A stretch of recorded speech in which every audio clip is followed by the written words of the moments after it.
The project is called Women Work. It's been a journey around what it is that women consider work in terms of a value system. My name is Taranj Konsari. I am the lead practitioner on this interdisciplinary collaborative project between artist Mehrdad Saif, choreographer Pepper Ubera, and a whole host of women from Newham and Tower Hamlets who've been our co-producers of this project. It's also been a collaborative consortium of London Legacy Development Corporation, the V&A, Sadler's Wells and London College of Fashion. This was an opportunity to tackle something which is obviously very, very important and contemporary as well. My name is Mehrdad Saif. I'm artistic director of 30 Bad, which is an interdisciplinary performance company. And my involvement was going to some of the meetings with some of the women that Taranj had found locally and hear their ideas and then also to discuss the possibilities of the performative side, to sort of get material out of that and then to begin to help with the choreography of the parade. My name is Pepa. I'm a choreographer. Dance artist. It's been a really interesting time. We had workshops where we were working with touch, with movement, with different body configurations. For me, it was particularly interesting to mix things up. I've always been interested in DIY. I've always used power tools. Ever since a young age, I've worked with my dad at home doing the DIY tasks. And it strikes me as crazy that women are scared to do DIY tasks around the house themselves. I'm Jo Bahari and I run DIY workshops for women called Tools for the Terrified. I remember when I first moved into my flat on my own, I had to get other people to come in and do work for me, stuff that I could do myself, wallpapering, bathroom fitting. And I remember one particular experience where a guy came in and kept asking me questions about if I lived there by myself and inappropriate questions, and I felt unsafe in my own home. And it got me thinking about how other women must feel, women that are vulnerable, women that have been victims of crime or domestic abuse. So I decided to set up a company to help other women get work done around their house. My name's Babs. I'm a specialist makeup artist, so I help people who have scars or skin conditions such as vitiligo, anything really that affects the pigmentation of the skin. So I help people to use specialist products to be able to conceal those and feel more confident. I'm currently involved with another local charity called the Magpie Project, who are incredible. They provide support to the most vulnerable mums who have under fives in Newham, who often don't have recourse to any other support at all. I have a child of my own, so I can only imagine what these women are going through when they have all those other big difficulties in their life to deal with, as well as trying to raise their children as best they can. It was good to come together and have a chat about the subject which we all have different view on. My name is Barbara. I've been living in Newham for over 10 years. I'm a mum and I'm a massage therapist as a profession. I got very inspired by creative work we did, and it reminded me about what I used to do during the university times, art and movement. That's something what really makes me alive. I felt I wanted to do something more. I also realized how many things are possible in the area. I was thinking, I really want to be part of the community. I want to be part of this area and help other people to be involved with the poetry. My name is Sonia. I work and live in Stratford. I run different creative writing and poetry workshops, festivals for people to feel safe, feel confident, be creative. We have published 2 books with the group. It has been so amazing journey actually. For journalism, the idea of a process is very important, and that's what Women in Work has kind of taught us. Like, you need to go through a process to be able to write about it. My name's Aisha and I go to 621. I've also gone to school 21, so I've been here for a very long time. My name is Ambia and I go to 621 as well.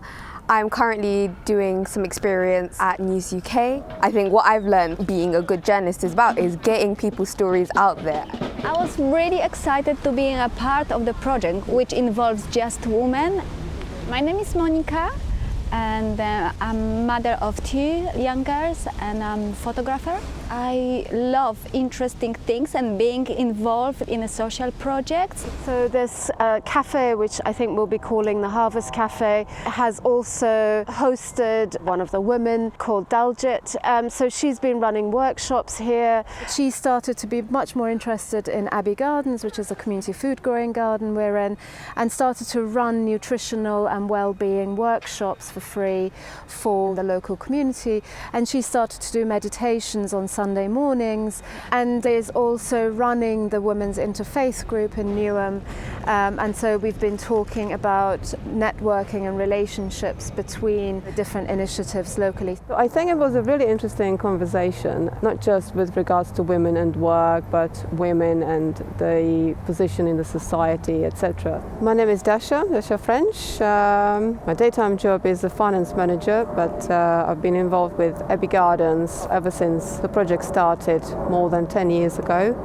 The interesting aspect of Abbey Gardens at the moment is that all of the trustees are women. Given what's been happening recently with the Me Too movement and also the struggle for equality in pay, women and work sounded to me like a really great project to do. Sometimes we are not aware about from where all the privileges that we have come from. People in the past work really hard to make sure we now have all the rights that we have. In the past, we are talking about 1945, we didn't have the right to have even certificate about our studies, higher education. So all these kind of things that now we think, oh, this is the normal thing we have, rights, you know, we are still not there. We are nearly, but not yet. For many of the women, I think work is very much aspirational. Once other obstacles have been removed, they would very much want to feel part of the workforce. But of course, it goes back to that question that we were discussing. What is work? Is it only paid work? Is it not? You know, they have huge amounts of work that they are doing and taking care of their children. Being a woman who works really hard, being mother and struggling with getting work, paid work, that was really hard for me. Some people quite happily assume that some work should not be paid for, or are prepared to sacrifice, if you like, their pay for that type of work. Perhaps we've been brainwashed, all of us, including myself, you know, about domestic work and how that should just something you do for yourself, your family and your children. Shifting from that position into looking at actually how can society financially award that kind of work. The women who became co-producers and collaborators from Newham and Tower Hamlets, they come from very different walks of life. Most of them mothers, so most of them had to struggle and juggle in a way their childcare and their involvement in this project as well as doing their day jobs. It's quite unusual that women meet without knowing each other, without being family, and have this intimate moment where they can discuss things together, dialogue. And especially now with everything that we are confronted with technology, things are becoming more individualistic. It's almost like a ritual where we are nurturing ourselves, we are nurturing others and supporting the community. Being in the group with different kind of women from around the world, from different culture, inspire me a lot. Everybody came to the table with different ideas and different opinions, and not necessarily the same as my opinions. So it was a really interesting discussion that sort of kick-started the project. I was really kind of positively surprised by how much common ground there was between all these women who were sometimes of very different educational, socioeconomic, cultural backgrounds, and yet, you know, all of the difficult questions were difficult for everyone in very similar ways. You know, there were women there who had experiences from before I was alive even, you know, and their perspective on things was certainly enlightening. And what I found very positive about it as well was the fact that things do seem to have evolved in a positive way. There was so much planning that was going into it, and so much organisation, and all these ideas that were contributed by all these like wonderful women. Here we were taking some of the things that we had learned in like politics or in history, and we were turning it into something that we could actively be proud of. It was very important for us as a group of artists to look at paid time and unpaid time. So we were very conscious that if these women were to be co-producers in this project, they had to get paid for their time. That also, I suppose, brought a very different set of people who would normally engage with art projects, which was very, very interesting. Still in a world where unfortunately women get paid much less than men, we have been listening to different opinions about how do we value work, how do we value ourselves. One of the questions I asked was, how do you put the price on touch? As a massage therapist, I give a lot to people. I try to help them improve their lives. So it really made me think about actually being appreciated in life and being appreciated by the society. I certainly met people that I would not have come across necessarily in my day-to-day life, but of course they're close to me in the community and in the neighbourhood, so that was a really lovely experience. I'd never been a part of something like that before, where we work with local people and you see that passion that a lot of local people have and like the opinions that were coming together. It was amazing to have young women there as well, and the ideas they brought. Their point of view was very fresh and very inspiring, and also give us hope that the young generation is also seeing the things which are important and they're ready to take their steps. Being involved in such a big project really gives me a hope. So we were supporting each other, and being not just a friend, but doing a right thing for the other woman as well. So each meeting, each connection we made, that's very precious. That's what we need. There've been a really interesting series of discussions to talk about the idea of women and work in a contemporary context. Rather than have our discussions in one office-type meeting, we decided to combine them with visits to certain spaces like this one, which is the wash houses, used to be collective laundry spaces in East End of London, and then became the Women's Library. These spaces, which were very important about solidarity of women, but are slightly forgotten, marginalised spaces. It was wonderful to see how women will meet also in a physical level. In order to work with touch, you need to get to know each other, you need to feel comfortable, build trust. But again, it was very beautiful to see that, because as the weeks passed, then we could see how people were really up for more dancing as well. It's really important to also mention the London College of Fashion students who were involved in making the costumes. They were absolutely brilliant, India and Sally, and I would work with them again. They also became quite integrated into the project.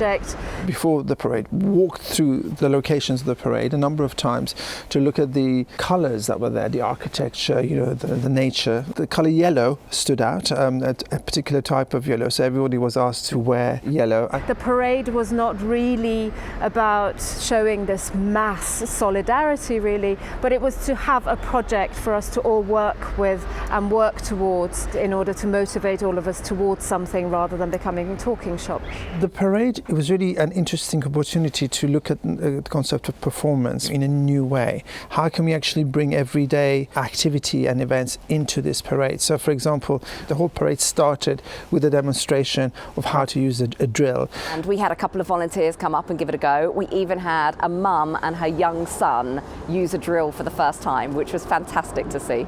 It was a really lovely event. It was very colourful, it was very lively, it was a big crowd of women. I think we attracted a lot of attention, which was great. And I think there was a lot of interest visually that attracted people. I got chatting to some people who'd seen us on social media and had joined from all the way across the other end of town and things like that. So it was fabulous, to have this group of women unite around a common message. I think one thing I loved about the parade was the spirit that was going through all the streets we were walking through, and then all the chants and then people chanting back. I think that was the best part. That kind of community of people that we don't even know was really interesting. It was a little bit nerve-wracking on the day to be sort of in public and presenting the ideas. Every woman, I think, had a different motivation to be there, so I think that was quite interesting. The women that we work with, most of them didn't have dance experience. I feel like if you empower the body, you can empower the voice. All these things are interconnected. For example, when we did the parades, I did feel some people that were more shy in the movement classes. They have a banner and they were shouting, and that was very exciting to see. Doing a parade is very much a kind of performative in itself anyway. People are walking and shouting slogans, holding placards and so on. What is the relationship of the parade itself to people who live in those areas, and how can they participate into it? Looking also at the history of those areas that we were going through to give it a different type of context. We stop at this mural and people have something to eat or to drink, because this is where they used to give food as well to a lot of women. I have been living here for a while and I didn't discover that one until the parade. I just discovered how many places in Newham are holding histories and holding narratives. It was for me like adventure, and as a photographer I see those two perspectives from the inside as well as outside, trying to capture everything, the emotions, you know, the people, the music, all the movement we were creating. It was just amazing for me. One of the things I think we brought to the table was the whole social media aspect. On the day of the march, the first thing in the morning was we all got excited at 10 a.m. because that's when the filter started. People that were coming, they didn't really know how to use Snapchat as much, but you could see them downloading Snapchat, using the filter, getting really excited, posting on the stories, and that's kind of what we wanted, right? Yeah. For everyone to be enthusiastic and that we knew that we brought something to the table. I think bringing in social media was just amplified our ideas and like our plans, and it's a good way of bringing other people into the picture. I was there with my little daughter who was about 18 months at the time, and that was very important to me as well, to have, you know, important messages instilled in her and feel like I have a little activist with me, and she really enjoyed it as well. Just to know the area and to know each other and to know what people from the area has been doing. For me, I learn a lot, and I guess and I hope many people also learn from that experience. I really enjoyed being a part of the parade. It felt like a really, really special day, and I loved the engagement from everybody. I loved learning all about the different spots throughout the area that I live in that women have done so many amazing things in. So it was great to be a part of such a special day. Actually, everyone is eager to express themselves and also fight for women's rights. We need this between women, and also men are helping out. Of course, we need men also in this movement. This is not just about women, and I think that is an aspect that, if the project were to go forward, needs to grow further. What happens afterwards? What has it done to the lives of these people, and how can they help contribute taking it further? These things don't stop because the parade has stopped or because the project has finished. These relationships are lasting, are continuing to have a legacy.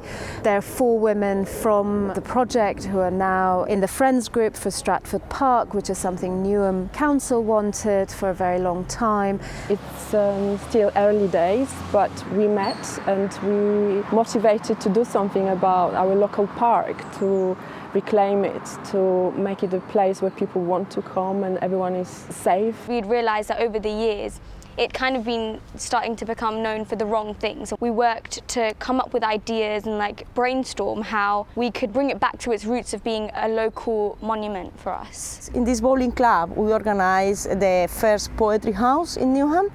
So that one made me feel very attached to this park and how we can improve the park, make more families come together. These kind of links, these relationships, these networks, this generosity of support in a way becomes really key in creating happiness in a neighbourhood. Women helping women, and it's all locally based, and those are things that are very important to me. So I think if this was to develop into something bigger, I would be very interested in still remaining a part of it. I would love to be involved in the future of this project if it were to continue. I think it's really important to empower women throughout lots of different elements of their lives, and I would love to be able to teach women and really empower them to do some of the things themselves to improve their own homes and make them feel better about themselves.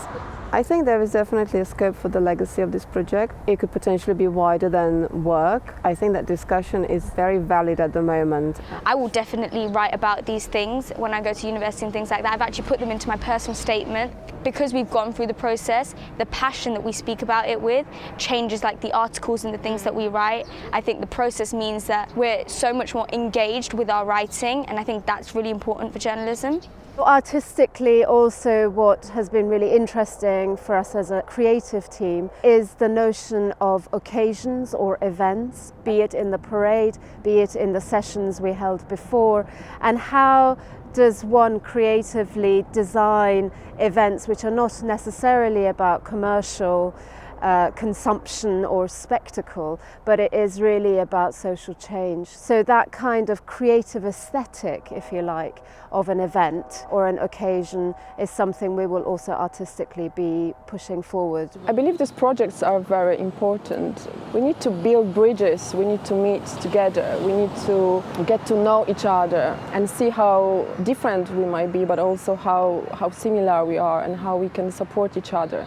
To really wrap up, what's been really, really interesting is that there wasn't a very singular idea of what work is to women. What was very interesting, and we're going to continue, was the value of care, that kind of came across really distinctly in terms of what the women were really interested in. Because it's not measurable, you can't put it into a formula. Those are things that we no longer credit as much, and they are such an important part of our society and what builds our society.